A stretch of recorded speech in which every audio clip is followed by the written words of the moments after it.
Russian national Anton Zelyanov's vacation to Kazakhstan was anything but relaxing. We had already started taxiing. At some point, we stopped.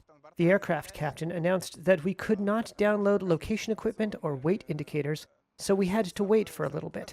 After another 10 minutes, he says, "Sorry, the airport has been seized by protesters. Nobody will take off today."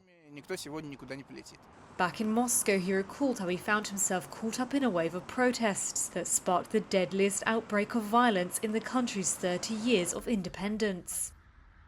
What started as demonstrations against fuel prices escalated into wider protests against the government, leading to rioting on the streets. Dozens have been killed, thousands detained and public buildings torched after President Kassym-Jomart Tokayev issued shoot-to-kill orders to end the unrest. Zelyanov was in Almaty when the protests began. On the 2nd and the 3rd, we walked around the city. Everything was quiet. Only the central square, the Independence Monument, was closed. The police didn't let anyone in.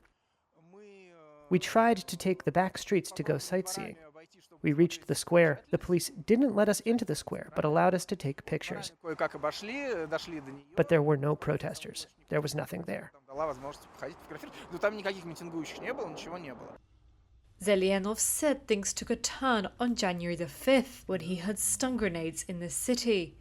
He decided to head to the airport to escape the rising violence. After the captain announced its seizure, Zelyanov said he spent around 12 hours on the plane before passengers were taken to a shuttle bus bound for the border with Kyrgyzstan. He described what he saw. Private houses were okay, but the highways looked like something had happened there. And at some point, we passed a vandalized barricade made from burnt cars. We bypassed it, but there were no protesters. No one was controlling it.